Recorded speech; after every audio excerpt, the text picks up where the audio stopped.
आज का जो हमारा टॉपिक है वो है सॉलिड स्टेट। सॉलिड स्टेट क्या होता है, उसमें क्या क्या चीजें हैं, ये सारा हम यहाँ पे कवर करेंगे। अगर हम देखें तो बेसिकली हमारी 3 स्टेट होती हैं, सॉलिड, लिक्विड और गैस, जिसमें यहाँ पे हमें क्या पढ़ना है, सॉलिड स्टेट।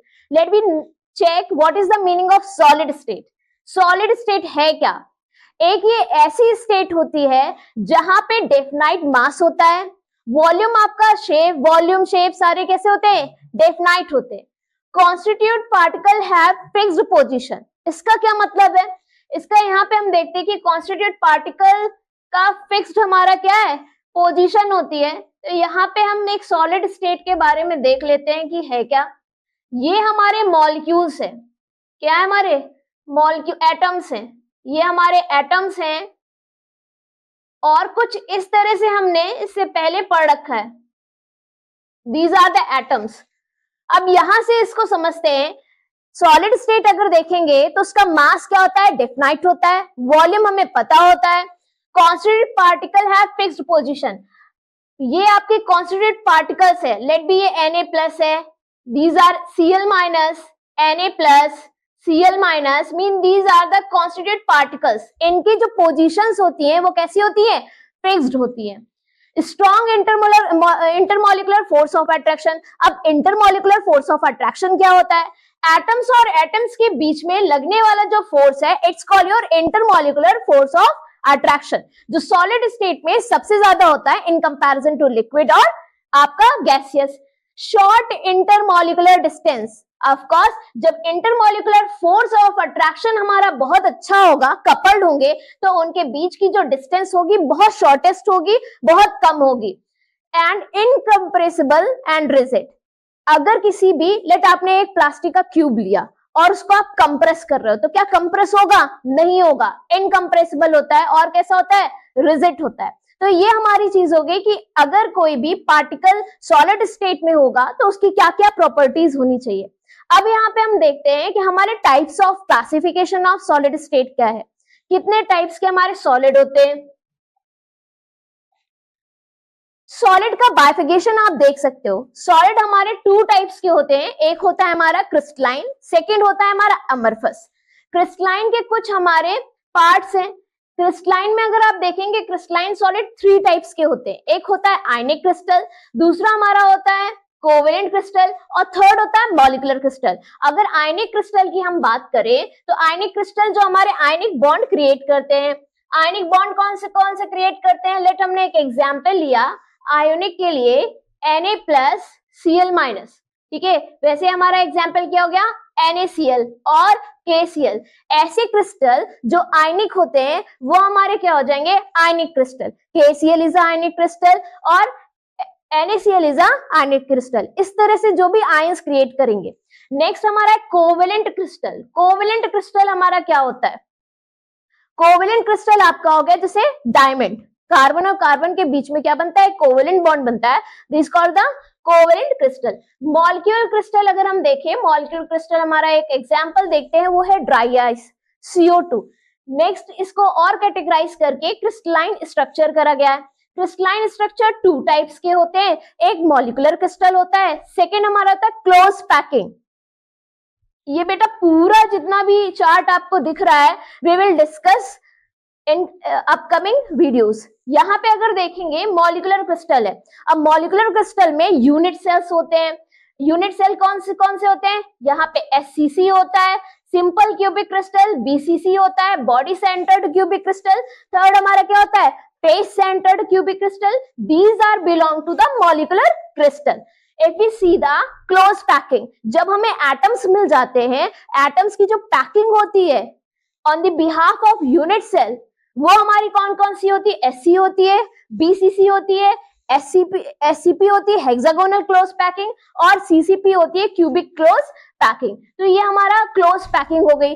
अब क्लोज पैकिंग में आगे जाकर के हम ये पढ़ेंगे कितने परसेंटेज हमारे ऑक्यूपाइड है और कितना परसेंटेज हमारा अनऑक्यूपाइड है।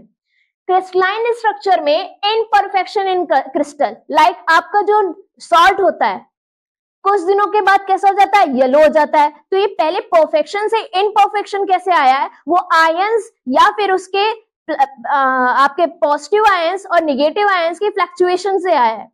कहीं ना कहीं Na+ ज्यादा हो गया होगा, मतलब केटायन ज्यादा हो गया, एनायन कम हो गया, या फिर उसने इलेक्ट्रॉन लीव कर दिया होगा अपने क्रिस्टल से। तो यहाँ पे हम देखेंगे इनपरफेक्शन क्रिस्टल, कौन कौन से डिफेक्ट होते हैं। अगर इनपरफेक्शन है तो उसको बोलते हैं डिफेक्ट हो गया, ठीक है। अब डिफेक्ट कितने टाइप्स के होते हैं यहाँ पे, Schottky defect, Frenkel defect, metal acid defect और मेटल डिफिशियंसी डिफेक्ट। आपके दो टाइप से इनपरफेक्शन होते हैं। पहला बेटा जो इनपरफेक्शन होगा वो स्टैक्योमेट्रिक डिफेक्ट होगा, और दूसरा होता है नॉन स्टैक्योमेट्रिक डिफेक्ट। उसी के बेटा ये पार्ट है Schottky, Frenkel, metal excess defect और मेटल डिफिशियंसी डिफेक्ट। यहाँ पे क्लोज पैकिंग में एक और टर्मिनोलॉजी हम सीखेंगे, that's called your packing fraction. वही मैंने आपको बताया कितना ऑक्यूपाइड है और कितना अनऑक्यूपाइड है, उसके परसेंटेज गेन अप करेंगे, उसके परसेंटेज निकालेंगे। सॉलिड स्टेट आपके दो में ब्रेक था, एक था क्रिस्टलाइन और दूसरा क्या था हमारा एमरफस। अब बेसिकली हमें क्रिस्टलाइन के बारे में पढ़ना है, एमरफस के बारे में नहीं पढ़ना है। तो यहाँ पे एक और फंडामेंटल देखते हैं कि पहला हमारा जो बाइफर्गेशन हुआ है क्रिस्टलाइन सॉलिड और एमरफस सॉलिड, इन दोनों के बीच का डिफरेंस क्या है, कैसे हम लोग पता लगाएंगे कि हमारा ये क्रिस्टलाइन है या फिर ये हमारा सॉलिड आपका एमरफस है। बेटा हम क्रिस्टलाइन सॉलिड देखेंगे। क्रिस्टलाइन सॉलिड में यहाँ पे जो एटम्स होते हैं बहुत कपल्ड होते हैं। फिर इस लाइन को एटम का जो अरेंजमेंट देखेंगे वो कैसा है, रेगुलर है। कैसा है, रेगुलर। वहीं पे एमरफस का देखोगे बेटा तो एमरफस का कैसा है, इरेगुलर है। यहाँ पे रेगुलर होता है अरेंजमेंट, यहाँ पे क्या होता है, इरेगुलर होता है। लाइक यहाँ पे अगर देखोगे 1 2 3 ये दो एटम है, उनके बीच में एटम, ये दो एटम है, इनके बीच में एटम, बट यहाँ पे ऐसा कोई अरेंजमेंट आपको नहीं दिख रहा है। तो that's called your crystalline and that's called your amorphous. फिर अगर हम देखें एक वर्ड होता है आइसोट्रोपिक। आइसोट्रोपिक का क्या मतलब होता है, आइसोट्रोपिक का मतलब होता है डिसऑर्डरनेस। आप बताइए यहाँ पे क्या होगा, डिसऑर्डरनेस किसमें, आपका क्रिस्टलाइन में या फिर किसमें, एमरफस में। तो ऑफ कोर्स हमें क्या दिख रहा है कि मैम क्रिस्टलाइन में परफेक्शन दिख रहा है, लेकिन जो आपका डिसऑर्डरनेस और रैंडमनेस दिख रही है वो किसमें दिख रही है, एमरफस में दिख रही है। किसमें दिख रही है, एमरफस। तो पहला पॉइंट हमारा था कि it's a regular and it's a irregular. Atoms यहाँ पे रेगुलर अरेंज्ड है और ये कैसे, इरेगुलर अरेंज्ड है।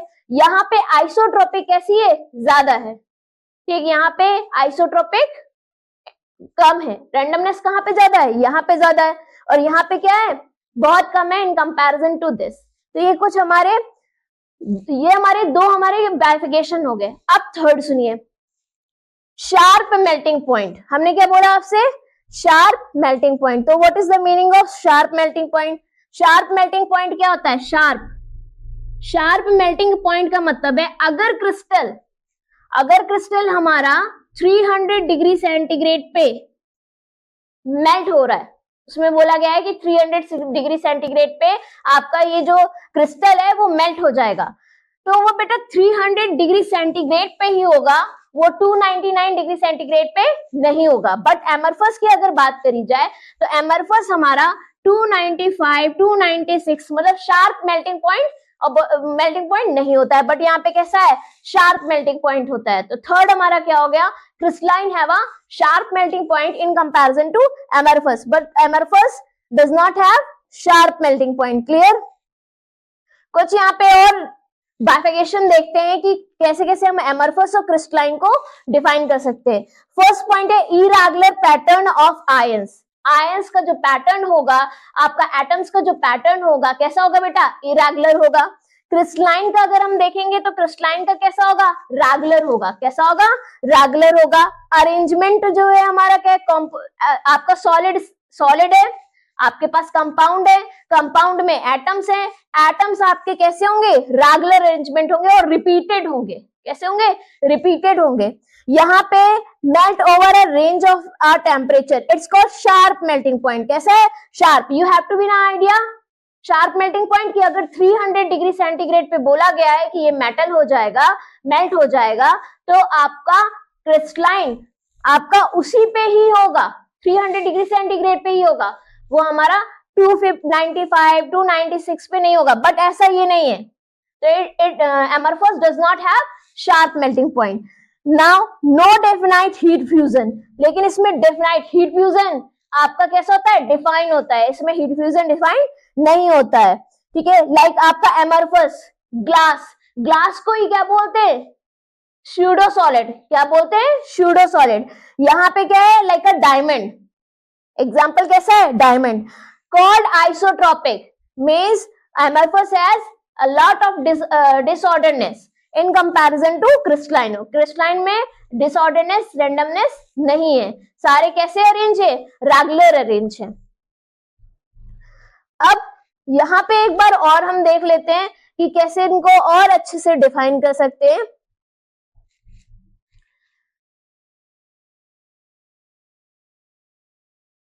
ये आपके हो गए एटम्स, क्या हो गए बेटा, एटम्स क्रिस्टलाइन के। और यहां पे क्या हो गया है, यहां पे हो गए एमरफस के। एमरफस में क्या है कि इस तरह से होंगे, रेगुलर अरेंजमेंट कहां दिख रहा है, यहां पे दिख रहा है। यहां पे क्या दिख रहा है, इरेगुलर अरेंजमेंट दिख रहा है। ये कैसा है, डेफिनाइट शेप है। ये कैसा है, ये भी आपका डेफिनाइट शेप होगा लेकिन शार्पली नहीं होगा। इसके पास क्या है, शार्प मेल्टिंग पॉइंट है, यहाँ पे शार्प मेल्टिंग पॉइंट नहीं है। डिसऑर्डरनेस कहाँ पे ज्यादा दिख रहा है, डिसऑर्डरनेस कहाँ पे दिख रहा है, डिसऑर्डरनेस एमोर्फोस में ज्यादा दिख रहा है। क्रिस्टलाइन में डिसऑर्डरनेस है, डिसऑर्डरनेस नहीं होगी। इम्परफेक्शन भी आपका क्या है, इम्परफेक्शन जो हमने देखा था क्रिस्टलाइन में, तो यहाँ पे इम्परफेक्शन कैसे आएगा, आयन के चेंजेस की वजह से आएगा, ठीक। तो सॉलिड स्टेट पे दो स्टेट हमने देखे, पहला स्टेट हमारा क्रिस्टलाइन था, सेकेंड स्टेट हमारा क्या था, एमरफस था। क्रिस्टलाइन, सबसे पहला point, crystalline regular arrangement, it's irregular arrangement, anisotropy, isotropic, sharp melting point, it doesn't have sharp melting point, clear।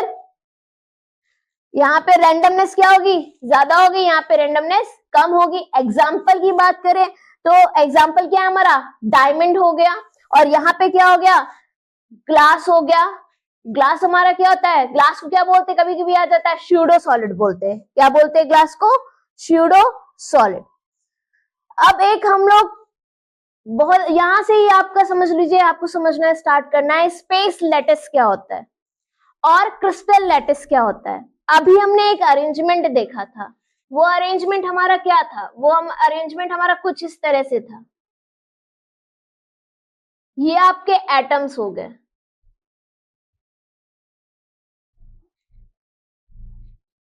ये आपके क्या हो गए, एटम्स का अरेंजमेंट हो गया, देखते जाइएगा।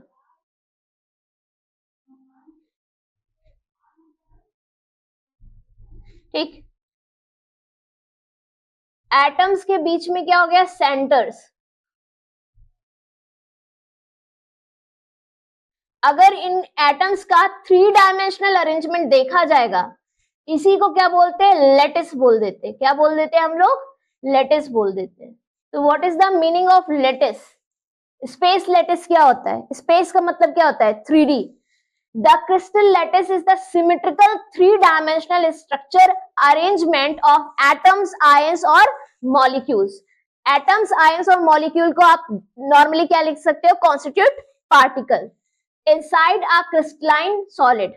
ठीक है, it can be defined as the geometrical arrangement of the atoms, ions and molecules of the crystalline solid as point in space। आप सीधा सीधा ये समझ लीजिए कि हमारा क्रिस्टल लैटिस या स्पेस लैटिस क्या है, जब हम एटम्स को अरेंज करते हैं तो उसके जो आपके सेंटर्स होते हैं उनको अगर आप देखेंगे तो वो हमारा क्या हो जाएगा, लैटिस हो जाएगा। क्या हो जाएगा, lattice. It's called your lattice. अगर यहाँ पे हम एक चीज देखें, हम सेंटर्स को मैच करवा करके देखें इस तरह से, ठीक है, हमने क्या करा है, सेंटर टू सेंटर मैच करवा दिया, तो इसके एक पैटर्न, ये वाला जो पैटर्न है वो बार बार क्या हो रहा है, रिपीट हो रहा है। क्या हो रहा है, रिपीटेड। नॉर्मल से आपने 4 बॉल्स ली, आपने क्या करी, यहाँ पे 4 बॉल्स ली लाइक दिस, ये आपने 4 बॉल्स ली। अब इसकी ज्योमेट्री कैसे निकालेंगे, एटम्स की ज्योमेट्री कैसे निकालेंगे, 3D में। जो एटम का अरेंजमेंट हमने करा है उसका 3D स्पेस में कैसे ज्योमेट्री निकालोगे। हमने इसका एक रिपीटेड पैटर्न ले लिया, यहाँ पे अगर आप देखोगे बार बार ये चीज रिपीट हो रही है, उसका एक पैटर्न ले लिया ये, और इनके सेंटर को क्या कर दिया, मैच। अब इस चीज को निकाल करके देखो, ठीक है। लेट 4 बॉल थी, आपने 1 2 3 4 उनके सेंटर को मैच कर दिया।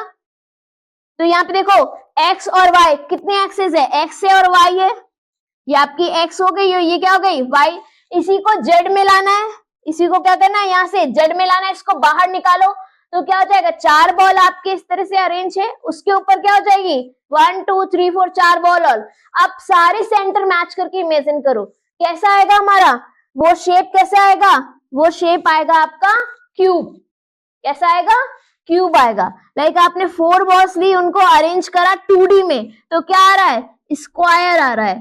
क्या आ रहा है बेटा, स्क्वायर। अगर इसका 3D स्ट्रक्चर, बोले ना स्पेस लैटिक्स में सिमेट्रिकल 3D स्ट्रक्चर अरेंजमेंट होता है, तो अगर हमने इस पीस को इस बोर्ड से निकालना चाहा, इस 4 एटम्स के सेंटर को मिलाया है तो क्या बना, स्क्वायर, और इसको ऐसे निकालना चाहे तो क्या बन के आएगा, क्यूब।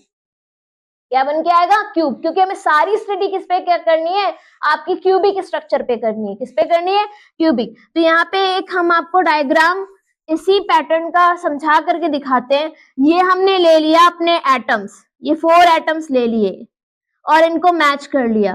सेम बेटा इसके बैक साइड पे, ये आपका फ्रंट व्यू हो गया, इसके बैक साइड पे भी इस तरह से अरेंज होगा 4 एटम्स।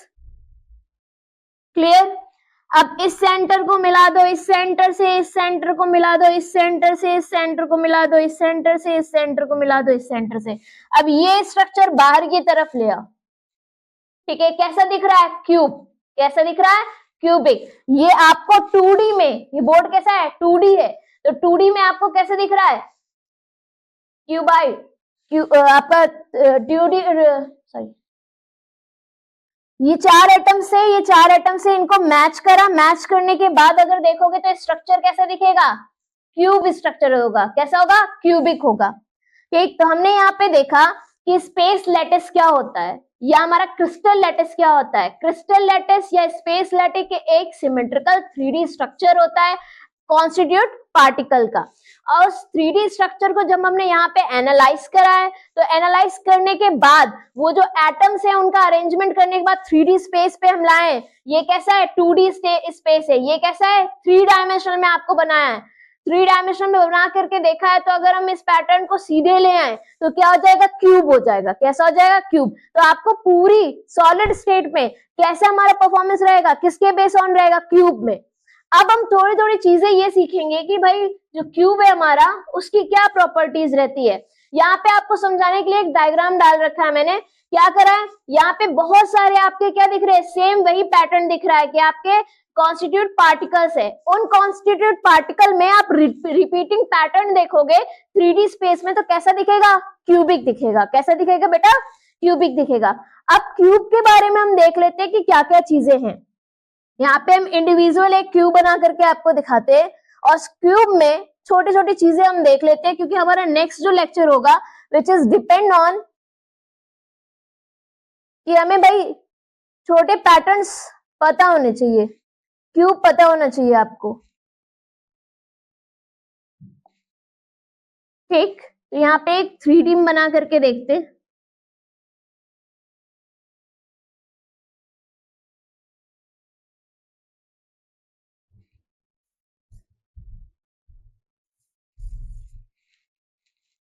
ये वाली स्लाइड फिर से रिवाइज कर दे रहे हैं। यहाँ पे एक डायग्राम देख रहे हो आप, यहाँ पे क्रिस्टल लैटिस है जिसको यूनिट सेल भी बोला जाता है। अब जो वर्ड है यूनिट, यूनिट क्या होता है, आपके यूनिट टेस्ट होते हैं ना, यूनिट टेस्ट में कितना आता है। अगर किसी ने बोला है कि आपका यूनिट टेस्ट स्टार्ट होने वाला है, तो यू जस्ट इमेजिन दैट कि भाई 2 से 3 चैप्टर आएंगे। हाफ ईयरली जब बोला जाता है तो क्या होता है, हाफ कोर्स आएगा। तो यूनिट का मतलब क्या है, वहीं से ले लो। क्या हाफ ईयरली रिपीट होता है या आपके फाइनल एग्जाम रिपीट होते हैं, नहीं होते। कौन रिपीट होता है, यूनिट। तो यूनिट क्या है, स्मॉल रिपीटिंग पैटर्न है। क्या है बेटा, स्मॉल रिपीटिंग पैटर्न। लाइक यहाँ पे अगर आप देखोगे ये क्यूब, अगर 3D में देखोगे ये क्यूब बार बार इसमें रिपीट हो रहा है, तो ये क्या हमारा, इसी को बोलते हैं क्रिस्टल लैटिस बोलते हैं, और क्या बोलते हैं, यूनिट सेल बोलते हैं। यूनिट सेल क्या होता है, यहाँ पे देख लेते हैं भाई, स्मॉल रिपीटिंग पैटर्न को क्या बोलते हैं, यूनिट सेल बोलते हैं। 2D में आपका क्या रिपीट हो रहा था बार बार, 2D में हमारा रिपीट हो रहा था स्क्वायर, लेकिन अगर 3D में रिपीटेशन देखोगे तो 3D में बेटा क्या होगा, क्यूब होगा। अब हम देख लेते हैं यूनिट सेल में ये जो क्यूब है इसकी क्या क्या चीजें हैं। अच्छा ये बताइए, एक जिस रूम में आप पढ़ रहे हो उसमें हर एक कॉर्नर को काउंट करो, 1 2, यहाँ पे मैं काउंट कर रही हूँ 1 2 3 4 5 6 7 8, कितने कॉर्नर है, 8। तो यहाँ पे हमने लिख लिया नंबर ऑफ कॉर्नर कितने हो गए, 8 हो गए। कितने हो गए, 8 हो गए। अगर हम फेस की बात करें, किसकी बात करें, फेस की बात करें, तो 1 2 3 4, अब बेटा ये देखिएगा ये वाला 4, उसके बाद क्या हो जाएगा 5, अब बैक साइड वाला, ठीक, ये क्या होगा 6। तो कितनी फेजेस हो गई, 6 फेजेस हो गई। कितनी फेजेस हो गई, 6। 8 कॉर्नर 6 फेजेस। अगर आप एजेस को काउंट करोगे, किसको काउंट करोगे, एजेस, ठीक है, तो एजेस आप काउंट करोगे तो 1 2 3 4 5 6 7 8 9 10 11 12, आपकी कितनी हो गई, 12 एजेस है। कितनी एजेस हो गई, 12 एजेस। 12 एजेस, 8 कॉर्नर और 6 फेजेस होते हैं। तो यहाँ पे हमें ये समझ में आता है क्रिस्टल लैटिस या यूनिट सेल क्या होता है। यूनिट का मतलब होता है स्मॉल रिपीटिंग पैटर्न।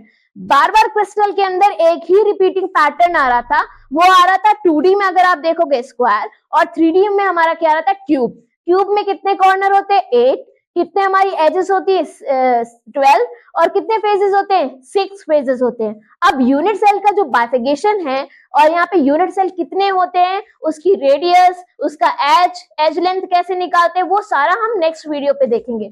आज हमने क्या सीखा है कि सॉलिड स्टेट क्या होता है, solid state, types of solid state.